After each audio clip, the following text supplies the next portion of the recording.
Howdy folks, video today is working on the ability to analyze the impact of authors' choices. So that's really what we're going to be talking about. Like what is impact and how do we identify what an author is doing and why an author is doing it in a play or drama or movie or anything. So first thing I want to talk about is this idea of author's choice and put this at the forefront of your mind that artists and authors, whenever they sit down to write a book, make a movie, write a poem, paint a picture, you can literally do anything, right? If for the rest of my life all I wanted to do was do paintings of Dracula fighting Godzilla, I could do that, right? That's totally my choice. No one's telling me to write a story one way or another way. I get that decision. Obviously, I don't think my Dracula versus Godzilla fan art is really going to support my family that well, so I'm going to keep teaching. But people, famous people like Arthur Miller, who are good at their jobs and good at their craft, choose things with really specific intent in mind, right? So what are they choosing or what are they not choosing, and why is that, right? Artists and authors are trying to create a feeling in you in some way, and even if that feeling is just like I really want people to buy my music, they're going to make choices to make their music more appealing. Or I have a big point to say about society, like Arthur Miller is doing in the play The Crucible. He's going to make choices that hopefully are going to lead his readers to understand that. So first things first is we've really got to understand, this should say understand the what, not the why, where we've got to have a clear knowledge of the explicit meaning of a text or whatever it is that we're taking a look at, we're analyzing. This means we know who the characters are, we know what the setting is, we know what happens in the plot. If I don't know what happens in a story, there's no way that I can actively and correctly analyze what the author is choosing to do. Or if I misunderstand the story, that's going to make me cause some problems down the road. So we have to have that explicit meaning and the implicit meaning. Things like I need to understand what the tone is of the story. I need to understand what some of the central themes of the story are, or maybe some of those inferences, right?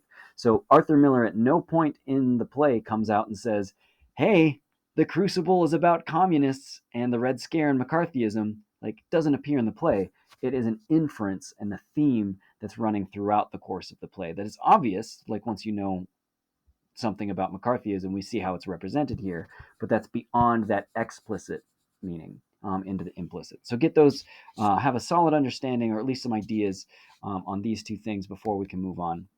And then we can start analyzing choices. And where I like to start with analyzing author choices, we just have to observe what they're choosing to do. So any decision that the author is making could have significant impact on our readers. So how and where and why is the author introducing a character a certain way? Like go back and look and see how Abigail is introduced, especially in the play. It's done really, really well, or in the movie version.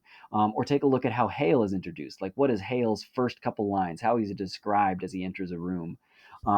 It's critical to understanding, like, oh, this is already affecting the audience and how they understand how this character is going to move and act and perform through the rest of the play.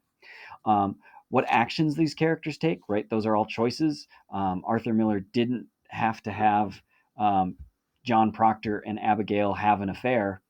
Total choice that he chose to throw in there. So why is he doing that? Spoiler alert if you're watching this video before we read the play. Um, Take a look at some things that are reoccurring, anything that pops up again and again and again throughout the play.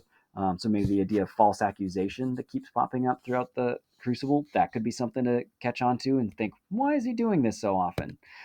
Or even some smaller things like, or some bigger things like, what's the overall setting? Why does this occur in Salem witch trial era instead of like on the moon? Why isn't this about space witches? Like I would love to read the Crucible version or the sci-fi version of the Crucible. I think that'd be fun.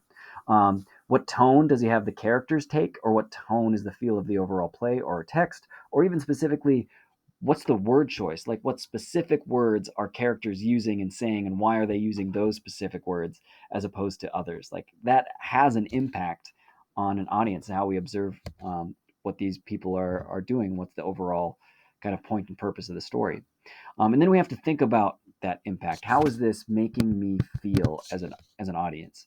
Like, what are the emotions that I have, and why am I having those emotions? Like, think about the ending of the Crucible, or if you haven't watched it yet, watch the ending of the Crucible and think like, why would he end it that way? Good Lord!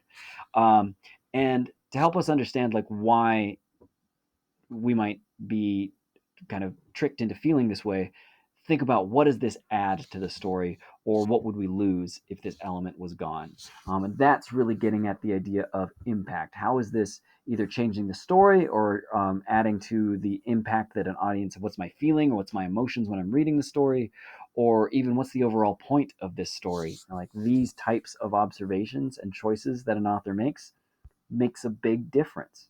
So here's my example. The thing that's been like bugging me over the last 7 years of teaching the Crucible. The real John Proctor and Abby Williams, was 14 and 60, not respectively. John Proctor in real life was 60 years old, and Abby was 14 years old. And we have no record that they ever had an affair. Like that's fiction that Arthur Miller added in. So why did he add it in? Like, why did he decide, like, let's put these people slightly closer in age, but not appropriately closer in age, and make them have an affair, right? He still wanted Abby to be a girl. He still wanted John Proctor to be a very adult man. Um, and then he had them get together, which blows my mind. So I might look at this and think like, well, this adds elements of impurity and flaws to our hero. Like John Proctor is not a perfect dude. In fact, he's quite crass and angry, and sometimes, and you're like, is this the main character? Is this who we're supposed to like? When we're looking through Acts 1 and Acts 2. Um, and then I like how this adds complexity to his personal life, and especially the relationship between he and Elizabeth, right? I don't think the impact of them reuniting in Act 4 would be as strong if they didn't go through this struggle earlier on in the play.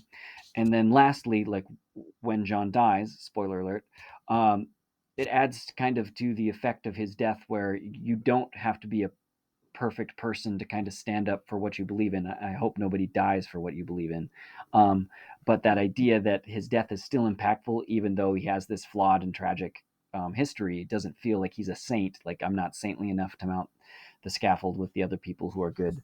But it's still impactful to the town and to the reader. So that is our overview of author choice. Good luck and enjoy. Holler with any questions.